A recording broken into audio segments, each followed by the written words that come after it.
We've got to go to break, but we'll come back with our PowerAde profile, and this week it's on the Professor.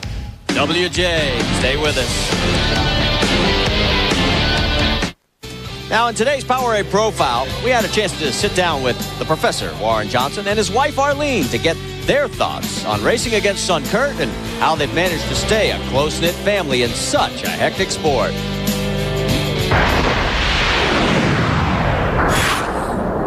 It's not really any different other than the fact that I realize he's got exactly the same equipment I have because both of these cars are prepared in this shop by basically the same personnel. So we know we have equal race cars, and so you eliminate that from the equation, and it's going to be who lets the clutch out first and who does everything else right, shifting and keeps it in the center of the groove, and who had a little bit better setup if there is one at that particular time. But when they leave the shop, both of these cars are absolutely equal. A father and son racing against each other is unique in the NHRA, an experience that Arlene Johnson hopes happens a lot this season. I hope that they both have a safe trip down the track and that Warren wins. Kurt has his time coming. I don't care which car wins the championship as long as it's one of these cars. Kurt's car is probably the toughest car out there we have to run because we know what he's got. Balancing a family and a racing career can be extremely tough, but the Johnsons have managed to be successful at both for over 30 years. I mean, this is just a different kind of job, different work hours, but at the same time, it's still a job. So you can make this as difficult as you want it, or you can make it as easy as you want it. It's up to each individual.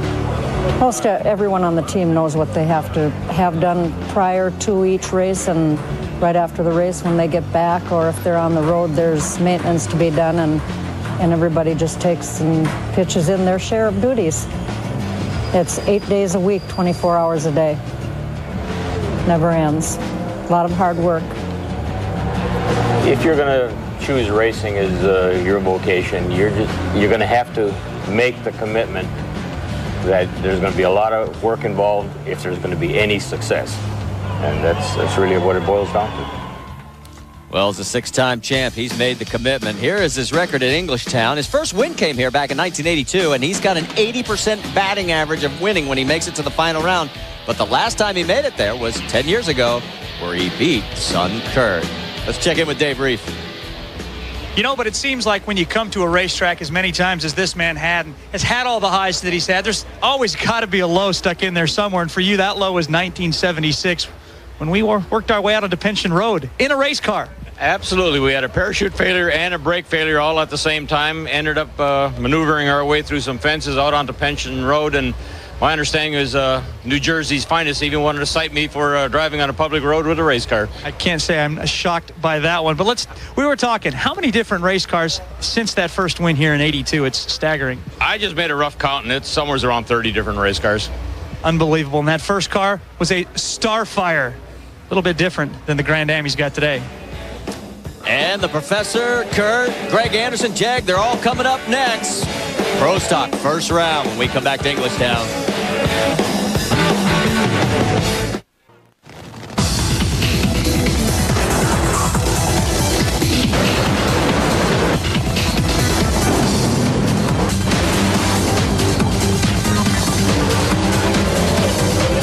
Greg Anderson, 668, 206 more. NHRA history. And who's hot in Pro Stock? Well, Kurt Johnson's one of the guys. 3 wins in his first 7 races this year. But Jed Coughlin still at early season struggle. His one final round appearance was at Gainesville. What about first round in Pro Stock here? After that record-setting day in qualifying? Well, first up, it was Scott Geoffrion in the left lane. Terry Adams over in the right. Geoffrion has troubles, gets into some tire shake, jumps it off, and a 674 205 for Terry Adams moves him in the second round. Then it was WJ and Ron Krisher, and Krisher throws away a 675 run because he goes red. Warren goes 671 at 205. Then it was Darrell Alderman and Mark Pawuk. And it was Alderman 6.73 seconds at 205. Pawuk had a shot, but as you saw, he ended up having to get out of the throttle. Alan Johnson picks up his first round win since Gainesville. A 6:71 at 2:05 in a great race with Troy Coughlin, who ran a 6:73. Then it was Kurt Johnson. KJ just nailed Dave Northrup. 6:72 at 2:06. You saw Northrup getting all kinds of sideways, and he had to get out of the throttle. Barry Grant in the left lane. Jim Yates in the right lane. Lane Yates goes 6:72 at 2:05. You see Barry having all kinds of problems, just barely getting off the line. Then what about Greg Anderson, the national record holder? Greg Stanfield in the left lane gave it a good shot, but watch Greg. 6.69, 206.7 miles an hour. He is on a rail. Then it was Gene Wilson, drivers left. Jag Coughlin, drivers right. Wilson goes 6:76. Jag does him better. 6:71 at 2:05, and Jag would end up getting lane choice by 2/1000th of a second. And the lane choice in round 2 goes to Greg Anderson and Alan Johnson over Kurt. Jag, as we mentioned, over the Professor, and Jim Yates over Darrell Alderman. Now, what about Pro Nationals? We are getting ready for the second round of Pro Stock, and the lane choice goes to Greg Anderson and Alan Johnson, and to Jag Coughlin and Jim Yates. In fact, it'll be that Yates-Darrell Alderman matchup that we're going to see first. Yates is going to take the right lane. That's where he won in the first round. But, of course, Darrell Alderman had some success winning in the first round over in the left lane.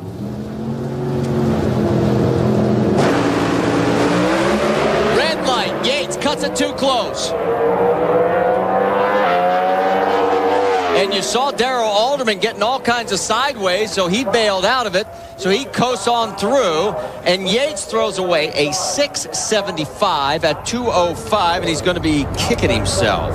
Let's take a look at Pro Stock rear tires. Well, there's 3 different models that they can run. Mostly they run the 1239 and the 2556. The diameter is 32.8 inches. Circumference, a little less rollout, about 102 inches, sometimes 103. Tread width, 17.3. They're a little bit narrower there. The weight, considerably less, 39.5 pounds, cost about $316 each, and they'll run their air pressure anywhere between 5 and 6.5 pounds, depending on track conditions. And we just saw Darrell Alderman advance to his second semifinal of the year, first since Pomona. Now it'll be up to Warren Johnson and Jag Coughlin Jr. to decide who's going to run up against Darrell in the semis. Boy, Warren Johnson just doesn't seem like he's had the horsepower at this race. He's been struggling a little bit, which we saw yesterday. He was down to like 204 miles per hour, which is unusual. But he looked pretty good in the first round. But it's going to be tough running against Jaggy here, because both of these, Jaggy's one of the best drivers in the business. But I tell you, Warren's been really on his game lately. And Warren won in their matchup at the semifinals. Their only one this year back at Atlanta.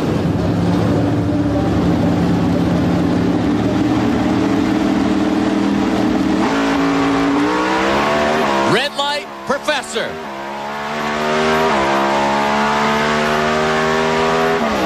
And Jag runs it through to another. You got there first. You ran a 6:71 with a 3, 2:04.88 to his 6:73, 2:05. He would have had to go red to beat us, because I think I was on time too. He did go red, Jag. You just don't know it yet. And Jag was definitely on time, 16,000 from perfect, so he's right. He would have had to, there was no way Warren was going to win that race. And there's Darrell Alderman with Bill.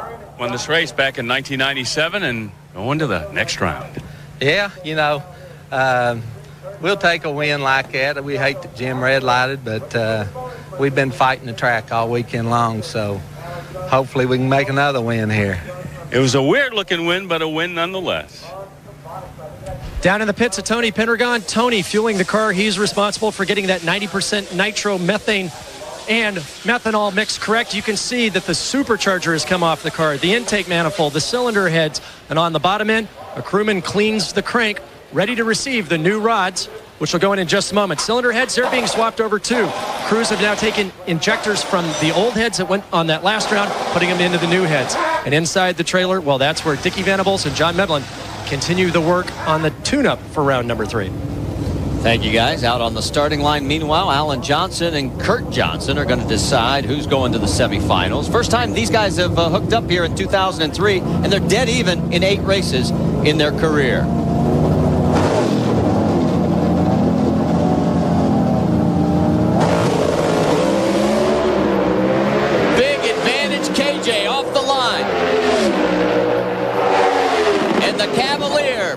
the Dodge on the trailer. 672 at 206 miles an hour. And we go to the far end to Bill. Let me guess. Jack Nicholson. Jack Nicholson, one flew over the cuckoo's nest. Wow. I'm not, I don't know about that, but... nice hat. No, we're pretty excited, thanks. You know, I think we found a performance in the yellow and black here. A little lady luck here, we can keep on marching. So, you know, another flawless run down that right lane we're pretty excited about. Got to get a hold of it a little better down low, but I think our competitors will think different with our times. Jackie trying to set himself up for his first win of 2003.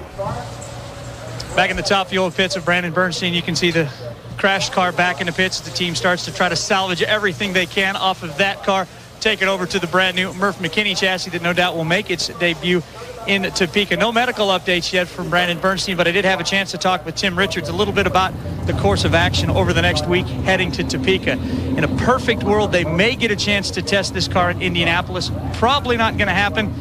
And the other thing Tim Richards told me that I thought was pretty big, if Brandon Bernstein's not able to go, no surprise, Kenny Bernstein may step back into the cockpit. Well, and let's reiterate what we last had. His vitals are stable for Brandon. He has feeling in all his limbs, but he is complaining of lower and mid-back pain, and they are doing x-rays. Time for Greg Anderson and Terry Adams, and Terry took a shot at it. He went red, and here goes Greg. 667, 207.18 miles an hour, and guess what? Your new national record just went lower, and your new top speed record just went faster. I got to catch my breath. This guy's wearing me out. It's time for Pro Stock Fight. Give us a break here and come on back. We'll find out how the two-wheelers do. Back here at the K&N Filter Super Nationals, got to show you this. Another page of history. 667. 207.18, both ends of a national record. Let's talk to the record holder. There he is, Bill. Let me put it this way.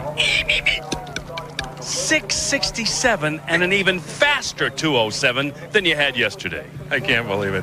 You know, I don't know where to start. I have the best guys, the greatest guys, right from the top on down. Ken Black and his Vegas General guys, my crew, my engine guys. What a Pontiac race car this is. Mac Tools. Everybody that supports me just does such a wonderful job, and I'm able to come out here and just have fun with it, you know. And I'm having a ball this weekend. I got a big race coming up next round, you know. It's kind of a guy that's a little bit ahead of me in points, and I need bad to get around him. And I'll never find a better chance than this right here. But I've got an absolute rocket ship. God, I just wish my kids were here. Cody, Brittany, I miss you guys. I'll see you tonight after I win this race. Massive matchup. It'll be Greg Anderson against Kurt Johnson. We're all wondering how much better can it get, as it's now time for the factory hot rods of Pro Stock. And Kurt Johnson's got a big task. He's got to try and take down Greg Anderson, the new national record and speed holder, for a lap time as well. And Darrell Alderman and Jake Coughlin, they'll square off for the right to advance to the final as well. And you're on board with Jake Coughlin, as he has pretty much owned Darrell over their career, 11 up and only 2 down. But one of those losses was last year at the Gainesville Finals when Darrell took the win. And Jag looks very good today. Ran 671.3 on both his previous passes, and he's been nailing the tree.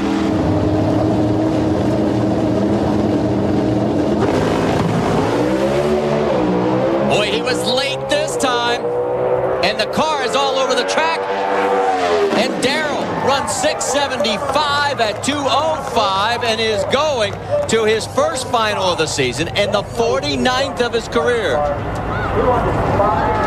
Wow, Jed Coughlin, uncharacteristically late for him. I mean, you're going to see kind of like what Greg Anderson did. Got out of the groove, and right between probably third and fourth gear, that thing really got sideways and got away from him. By that point, he had to just shut up and watch Darrell Alderman just pull away for the win. And take another look, and you can see what happened to Jake. He had the lane choice, took the right lane. As we check in with Parker. Marty, Tim Richards just got off the phone with Kenny Bernstein, who is at the hospital with son Brandon. What is the update now on Brandon's condition? Basically, he has a crushed vertebrae in the 2 to 3 area, and there's some small fractures in the same area. Now, they're not sure whether they'll have to go in there and surgically remove these pieces, or they're in there well enough that they won't have to do it. And and no matter what the case is, he'll have to be fitted with the brace if they don't remove him. But whatever the case is, he won't be ready to drive next week. So basically, his dad didn't really want to get back in the seat in this way, but he will be our driver. Marty? So the word is official, and the bad news for Brandon, we wish him a speedy recovery. And Kenny Bernstein's retirement lasts all of 8 races, and he is going to be forced back into the car. Time now for Greg Anderson and Kurt Johnson, number 1 and 2 in the points. This is a huge battle.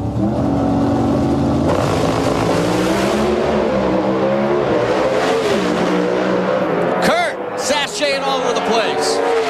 And Greg runs 682, 198 as he had some wheel spin as well. Something's happening down on that track. These guys have lost some grip on it. And it's good enough, though, for Greg Anderson to move into his 4th final of the season, 16th of his career. Was this a wild race or what? You saw Kurt early in the run get sideways, and then a little bit down track. Greg Anderson really starts moving around just like yesterday, but he was able to reel it in. Kurt completely sideways after he probably got out of the throttle once or twice. See the tire shake there all the way out of the groove. He brought her back into the groove and then went back over towards the center line. He saw Greg was in trouble, got back on it, but still wasn't enough to get the win. There's 3-time champ Darrell Alderman. Bill? Do you believe what you're seeing today? Hey, we had I didn't do a very good job that last round, and we got down the track. That round was loose, and I like Englishtown. And the guy that went 667 in the last round just went 682, and you got a lane choice in the final. I can't believe it. Oh, we all got to go take a nap. He's laughing all the way to the 5th in the points now, 53 behind. And what about Pro Stock? Darrell Alderman, will he pick up the win, or will it be Greg Anderson going to the winner's circle for the 3rd time this year? And I think we can hear Sean hooping and hollering at the far end, Bill. Oh, it's party time as Sean Gann about to receive his trophy from a host of people from K&N. Ben Reiling from PowerAde is here. Hey, it took a couple of years, but welcome back to the winner's circle. Oh, man, look, God brought me this today, and I've been asking him for it all day. I don't know what happened. I seen you leave on me. Well, I can't say enough about Craig Treble. Good job, Gabe. Thanks, buddy.